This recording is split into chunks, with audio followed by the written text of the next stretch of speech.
Hello. Hi. Right. Gosh, how did I get here? Well, I guess, as you can tell, I haven't got long. I better start my stopwatch. Because 18 minutes is not a very long time. So what I'm going to do is I'm going to get on and I'm going to try and tell a story as I go. So my name's Shane Record. I've been in Folkestone. I've had a gallery here for 14 years today. Right. I've got to get started. So what I'm going to do a painting, and then, and we'll see. Hopefully, I don't normally do them this fast. I mean, someone came in the gallery. I've heard everything over the years that my painting's a bit slapdash, but this really will be. So let's just do this as fast as possible. So basically, when I arrived in Folkestone, actually, it was in about 2003, and right, what we're going to do is I want to do it so that we're rowing up to this thing. So anyway, about 2003, and I was I was dropping off my suitcases where I was going to live, above one of the shops in the old high street, which turned into my gallery in the end, but I didn't know at the time that it would. And I was dropping off my stuff, 2 suitcases, and a guy opposite, didn't know who he was a tattooist actually. He said, as I dropped off, he was there with a friend of his, and they said, I suppose that's art, is it? That's art there. And I was like, oh my God, where have I come to? So I thought, well, I had a bit of an uphill struggle. So anyway, what I did was, over time, over a few years, I opened my first gallery. So I've got a clicker somewhere. Have I got a clicker somewhere? Ah, there you go. So what I was doing, right, we'll just get started. What I was doing was painting the town as it was. That's what I thought I had to do. I knew that the thing that I had to do was not embellish, not make it look all fancy, because it wasn't. It was derelict. I know you all laugh. It wasn't funny at the time. I'll tell you. Everyone thought I was mad, and that was my friends and family, let alone the people I didn't know. So I knew. So I knew I couldn't do anything other than sort of show people, hold up a mirror. So if we go to the next one, so this was the rotunda. If anyone knows it, it was a real dive, and you can see by the thing that is important in that painting. I like to think my work's moved on since, but the thing is that the glass is dirty. It's all scratched. That is what the actual subject was, and So I was kind of painting the town as it was, but it was kind of the right thing to do because it didn't alienate anyone. It just showed them as it was. So if we go on to another one, we're not spending time looking at my works over the last 15 years. Don't worry. But basically, so I was trying to sort of show in a way the disappointment what was at the time. My wife says I've not painted her. There she is.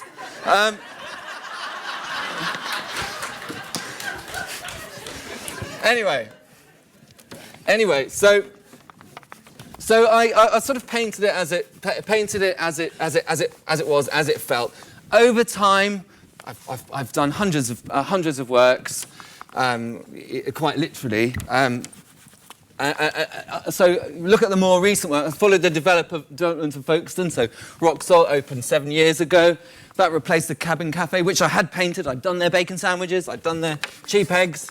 I'd done their burnt toast, crappy margarine. I had done their flabby bacon, cheap sausages. I'd done all of that. So also, when it was time to do the things that had changed, time check. I can't read this thing. 4.5 minutes. Right, a quarter in. Right, I'm going to have to hurry up. So I started doing. Here we go. Right, I'm going to just go extra fast. You're going to see. So next slide. So yeah, the harbour arm, that opened 3-4 years ago, been hugely popular, and it's been lovely doing stuff like that. Okay, and one more slide. So that is one of the paintings I did this year of the street. So if you look at the first painting compared to this painting, big difference. And it's obviously, I like to think my work's changed, but the town has changed. It's almost unrecognisable. But that's not enough. It wasn't enough for me. And so I'm always asking myself, as an artist, what is it that I'm not doing? What aren't I doing? Where aren't I getting? And so what I started doing demonstrations, which is what this. I haven't got a script. So I started doing demonstrations, but they didn't start like this. They started. They started.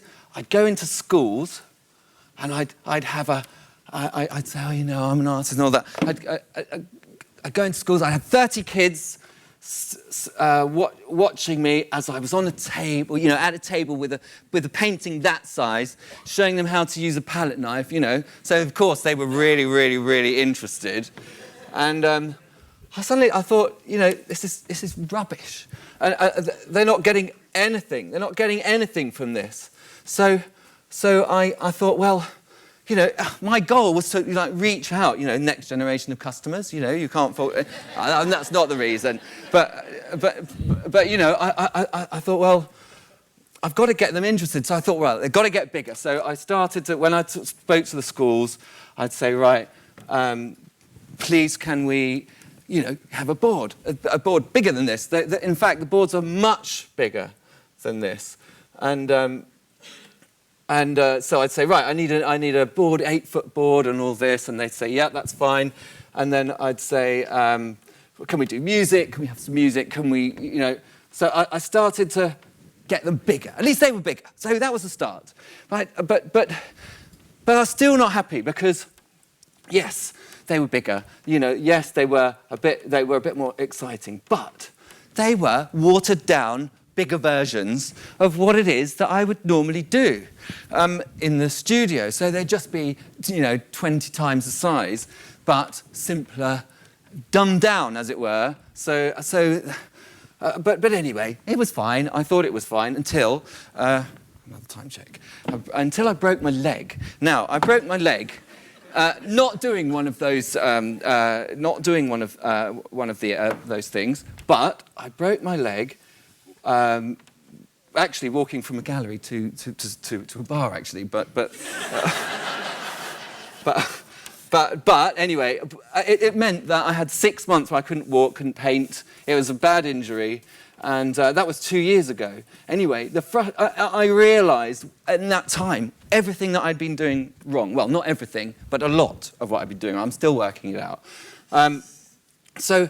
And I realised, I thought, why am I going in there, drawing it out in pencil first before the children come in, you know, so that it's all a bit safe. And the work showed, it showed. So I thought, right, that's it. From now on, whenever I go into a school or wherever, I do these at art societies. I've done it at, you know, last Saturday, I was doing it at a 50th birthday party, you know, and so I thought, right, next time I go in, there's going to be nothing. I'm going to draw it out right in front of people. They can see if I'm any good. And the point is, if there's not a high degree of potential failure, then it's actually rubbish to start with.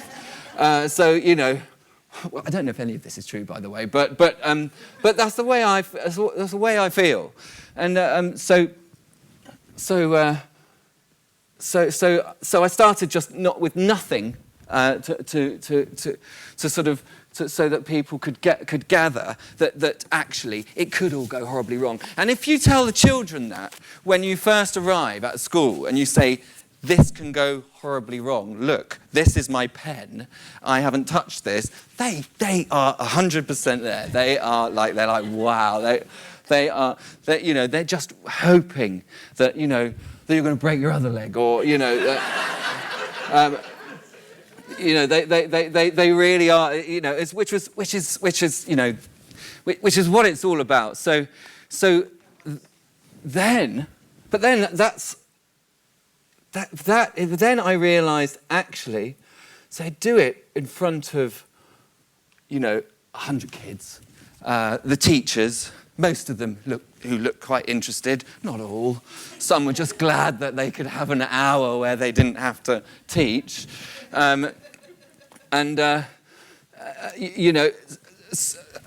Those ones sometimes look bored, but happy. And so I was always chuffed about that. But then I realised there's 120 people that are seeing this.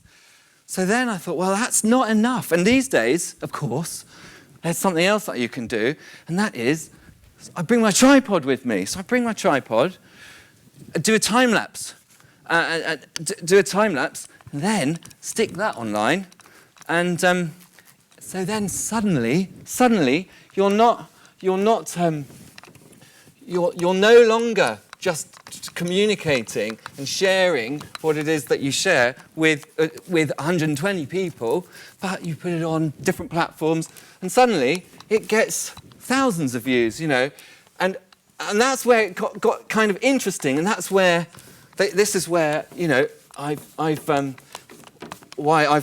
kind of got into sort of doing. Oh, I should. I'm not the stage manager.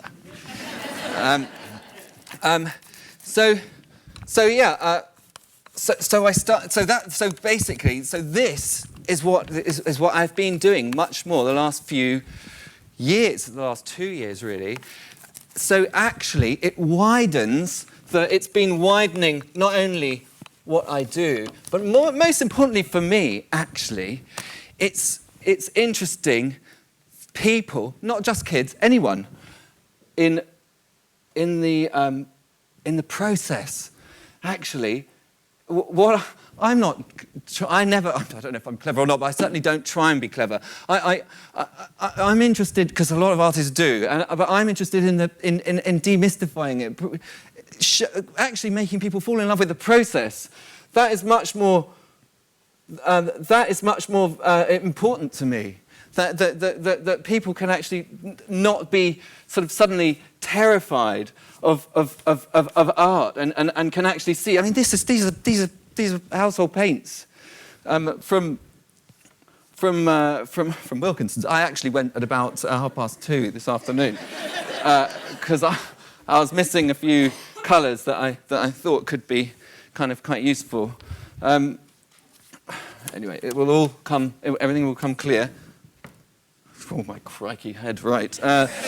Or not. Well, anyway, so now is a really good time to show a time-lapse. So this is, hang on, watch the clock there. So now, as I do time-lapse, I even nick the clock from reception. This was Monday.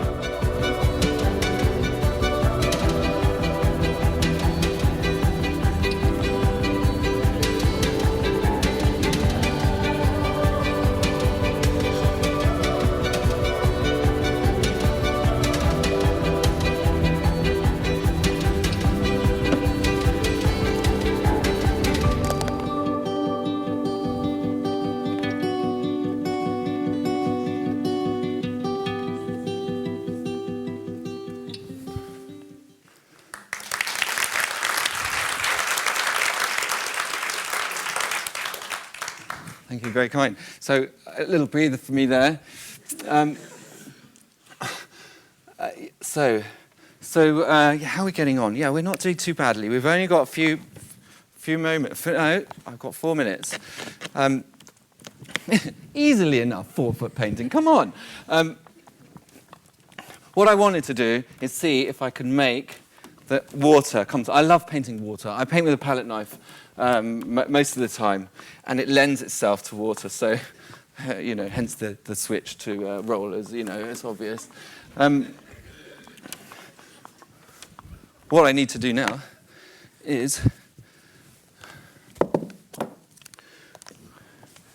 see. It's I'm going to have to cut my losses really.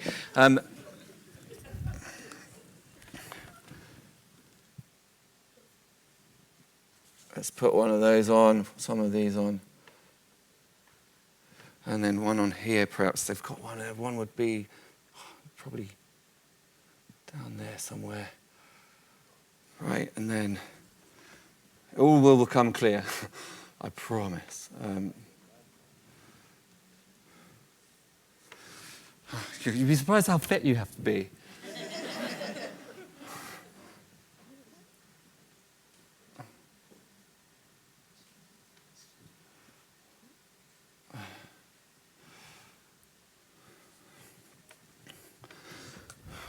Okay, yeah, switch to smaller brushes, that's right, okay. So that will go down like that, that will go like that. Okay,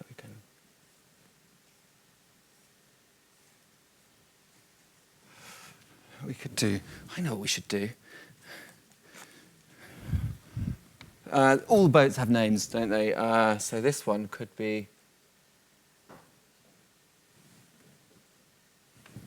yes, you said it right.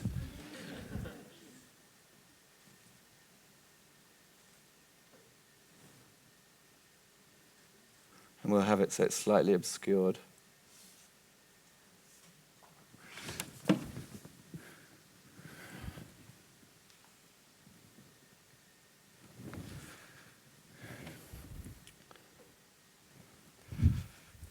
It's not.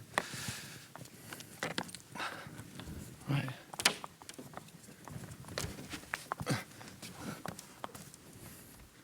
So, 1.5 minutes, okay. And it might be, as part of the sort of what I call outreach, I go into as many schools as possible and do talks and tours and things like this. And it's important to me, you know, I've got 4 kids, and when I was a kid, I loved it when anyone from outside the school visited. I was like, oh my God, there's life outside. And so I have made it my mission to go into every school. But one of the things I also do is I'm a trustee of an art therapy unit in Folkestone, and they do counselling, therapeutic counselling and stuff. And I run the Folkestone Sandcastle competition. I certainly founded it. I don't know how useful I am in the running of it anymore, but and so if this is any good at all, worth over a few pounds, we're hopefully going to auction it up in the bar after this for my charity, which is called the Church Street Project. Nothing to do with church, only because it was founded in a street called Church Street in Folkestone. And the sandcastle competition, if anyone is interested, is in oh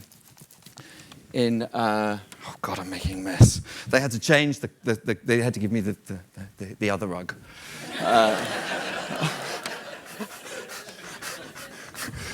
I should be a comedian. I didn't realise. I'm not trying to be funny. Right, okay. So how's that looking? And what I wanted to do is do it so that you're rowing. You are rowing up to the boat, which is on what they're called tenders. So rowing boats, the fishermen's boats are called tenders. And so I thought when you come up to a boat, they're quite imposing. And so that was sort of the effect that I wanted to get. That plus the energy in the water, which has always fascinated me a lot. And believe me, I can do better than this. But you know, give me a break. It's 18 minutes. It's 19 minutes. So I'm going to have to say, I hope that was fascinating and enjoyable.